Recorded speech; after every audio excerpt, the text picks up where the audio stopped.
and welcome to the Beef Edge, the Teagasc Beef Podcast, for all your latest news, information and advice for Irish beef farmers. I'm Catherine Egan, and on this week's episode, I'm joined by contract rearer Kieran Kielty from Co.Sligo to discuss how he operates a contract heifer rearing system. I first asked Kieran to tell me about his farming system. So we're contract rearing dairy replacement heifers in South Sligo on what I would class as a heavy farm in a high rainfall area.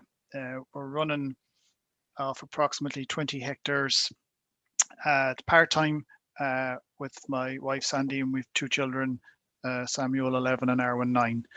I'd say I class it as a simple system, not always easy, but try to keep the system as simple as possible. So as I said, we're running about 65 heifers, Jersey cross heifers that typically come to us in September.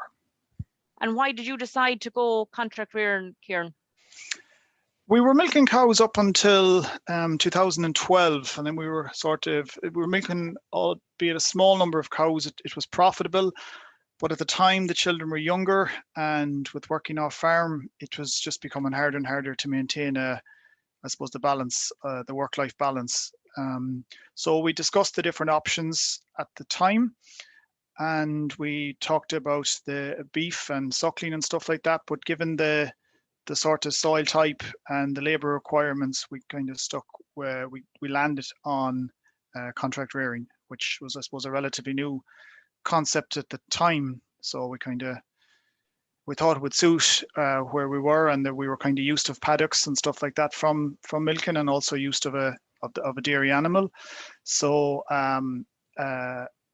I was approached by a dairy farmer to consider would I take some of his heifers, and it sort of grew from there.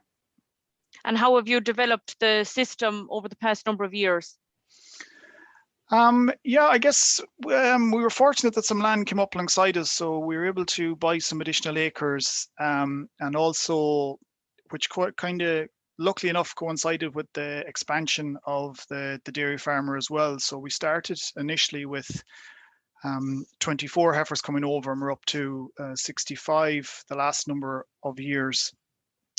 So I suppose from the point of view of progression, we reseeded some of the ground that we took in, and just continuing to adapt. I suppose when we were in the growth phase, we always had to make more silage, or you had to allow for different things. You couldn't set your silage requirements or meal requirements any given year due to the growing numbers, but it's set in the last couple of years. So I guess the system is more consistent, I guess.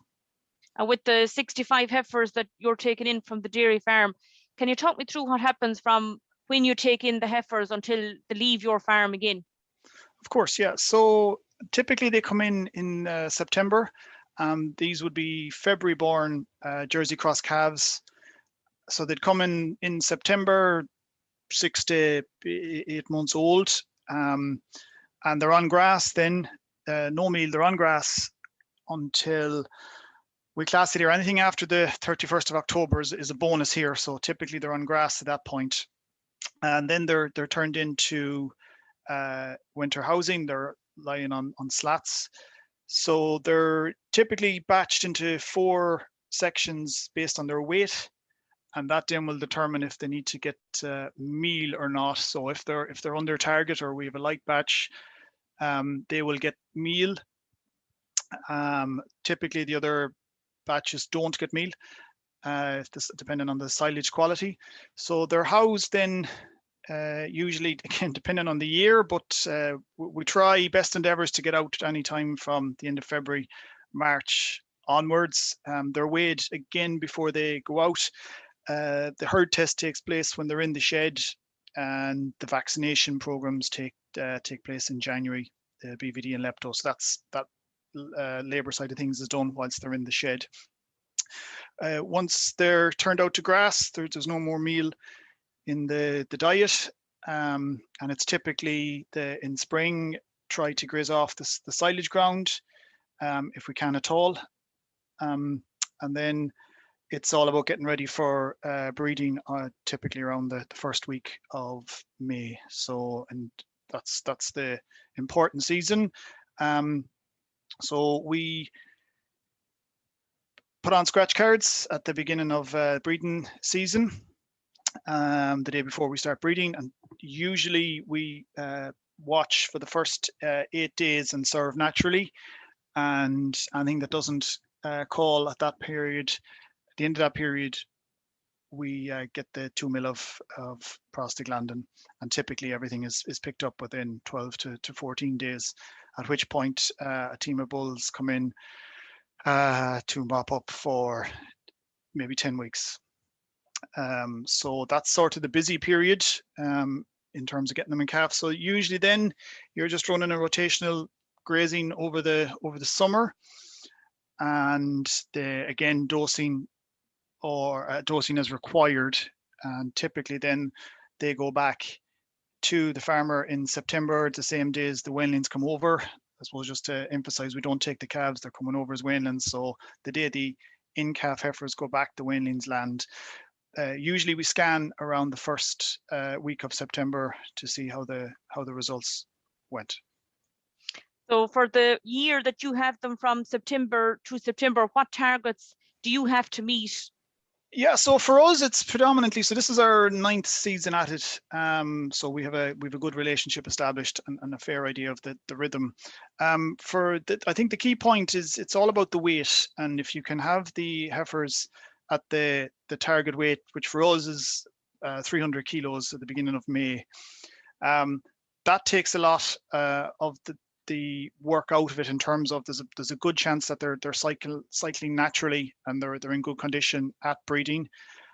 So we weigh, as I said, maybe 2 or 3 times during the year to align for that, but that's pretty much the main target that we have. Again, depending on there's different contracts out there now where you can have bonuses for specific conception rates and stuff like that. That's not in our system. So for us, I suppose, in terms with the farmer, it's to have them at the correct weight at breeding time. From our own perspective, then internally, it's about getting as much grass into the diet as possible. As we know, it's 3 times cheaper than silage and 5 times cheaper than meal. So that's, I suppose, internally the target we have from our side. And you mentioned that some of the weanlings won't be getting meal over the winter, so I imagine silage quality is very important over the winter period.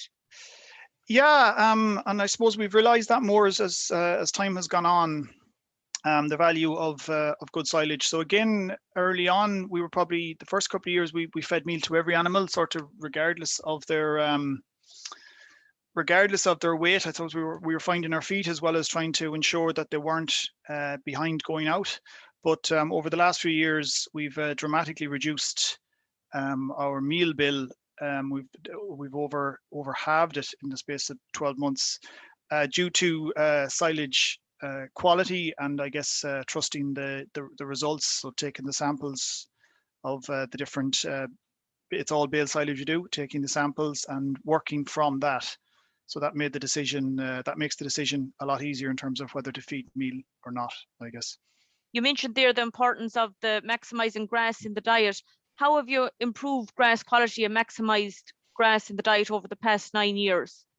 Yeah, it's an ongoing process with heavy soils. So I suppose the farm is kind of naturally set up in 2-acre paddocks. So typically, as I said, we try and get them out at the beginning of March, and rotational grazing. So usually they're only in a paddock 1 to 2 days and they're moved on. So it's trying to get the clean outs early, and the rotation planner then, depending on the time of year, we try and stick to that. To a certain extent, we try and avoid surplus purely just because of scale. So it can be hard to get to expect your contractor to come in to pick up a few bales given the scale. So we try and avoid that and let it bulk up if there's surplus to be take out at the time we're taking bales.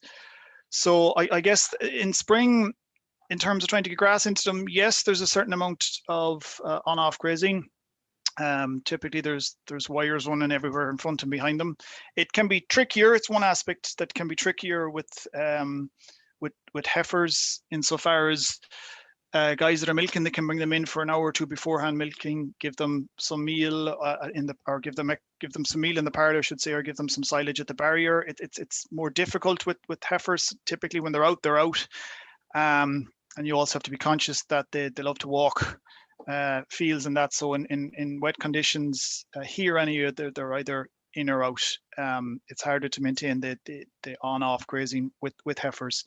So I suppose from that perspective, we're trying to get them out as early as we can within reason, but it's not out of question where they could be out for a few days and then pulled back in again. And similar in the shoulder at the back end of the year. So from September on, again, you're watching ground conditions and you're trying to manage that they're in the drier covers for the wetter periods, which isn't always easy, but we try. Kieran, what is the split of costs between you and the dairy farmer? Yeah, and I suppose it's different depending on your contract, but for us, on our side, we pay for the dosing and the silage, the herd test, any typical vet call out and scanning. The meal bill is halved, so the dairy farmer pays for half the meal and we pay for the other half. That was, I guess, the only piece that we had to discuss initially to thrash out to understand. The dairy farmer pays for all vaccines and AI then as well. So it's all very much contract specific. Yes, exactly. And there are variations depending on price you're getting and what's involved. Some dairy farmers pay for everything, and then the daily rate is less. So it all depends, and there are lots of different, as I said, options out there now. Again, for people that are taking in calves, there's different costs and vary there if they have them for the second winter and stuff like that. So it's depending on the system, there are lots of different variances, but for us, that's our split. From a work-life balance point of view and labour point of view, the fact you're working off farm, how do you find contract rearing? Yeah, I think the system suits us well. Insofar as we're pretty well set up with infrastructure in terms of paddocking and that kind of stuff, which does make a difference. So it's about trying to get maximum value of your time into it. So you do only have the window in the morning and in the evening to get stuff done. So I think for me, it's all about the setup and having things in place to keep the system working well. But from a work-life balance, we think it fits well. As I said, the certain times it's busy, so breeding and stuff like that. And like all farms, times where there's heavy contracting going on in terms of slurry or silage, they're busy. But for the most part, the system runs well, and we try to balance it as best we can. We're lucky that all the land is around the house, so there's no traveling in that regard. So that's a bonus and something we're aware of. But the children love the farm too, which helps. So it's not always a battle that you're out there without them, that they're there with you and that there's the support. And that's a big help too when you're at something part-time. Most definitely of great help. You're also involved in a contract rearing discussion group. How beneficial is this to you? Yeah, the contract rearing group, I find it very good when we meet up for a lot of reasons. I guess when we started out 9 years ago, there was very little support or even awareness of the contract rearing enterprise. So I think the discussion group is a great resource to have. It's nice meeting up with, I suppose, guys and girls in the same situation as yourself, because prior to this, if you were in discussion groups, they were typically dairy or beef, and we don't really fit in either of those categories. So it's great to have to be talking to discussions and topics that sort of suit us, that we're all got in common. And again, every day you go out, you learn something. It's good to see some of the other guys in the group and what they're doing in terms of where you can improve and areas you feel you're doing well in. And that typically comes when we're discussing stuff like what you mentioned earlier on, silage quality or soil fertility, stuff like that. You can see stuff in action on the ground. It's also a good resource just to reach out and ask questions, particularly if there's some newer people in the group, that resource is there. And then there's some ongoing work with Ballyhaise as well. So it's always great to get their insight into what's going on in terms of driving performance and what can be achieved and can't be achieved. So I think it's definitely a positive thing, and it's great to have one in the area. again, a lot of the farmers in the group are based in the northwest, so similar soil types and weather demographics and stuff like that. So it's from that point of view, I think it's very valuable. Finally, Kieran, from your experience contract rearing, what advice would you have for someone considering going contract rearing?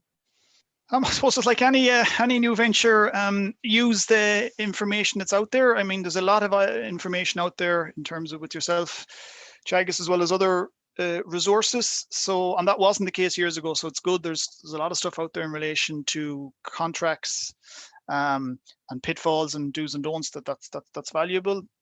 I would say it's important to have your grassland management up to scratch, because that's key. You have to keep the heifers moving. I think, to me, that's key for achieving your targets in terms of weight gain and stuff like that. So that's important. Like any system, know your costs and know where you can cut your costs or where things are expensive. That's important no matter what system you're on. And as always, just if you have the opportunity to talk to people that are doing it already, it's great to get insight, as well as talk to some dairy farmers that are sending on their heifers and get it from their side what they're expecting. Like anything where there's a relationship involved, it takes a bit of work, but that's all part of it. But I think it's definitely a rewarding venture to get into in terms of you've got cash flow, which is important. So you know what you're getting each month, and it arrives on time, and that's a factor. Helps you in terms of paying bills and running stuff. So that's definitely a plus on the system. That's great, Kieran. Thanks very much for discussing your system in detail. Thank you. That's all for this week's episode, and my thanks to Kieran for joining me on the show. You can catch up on all other shows and interviews from the Beef Edge podcast on the Teagasc website at teagasc.ie, or you can listen on Apple and Google Podcasts as well as Spotify. Don't forget to rate, review and subscribe so you never miss a show. For all other updates from our beef programme, keep an eye on our Twitter and Facebook pages. Until next time, I'm Catherine Egan, and thanks for listening.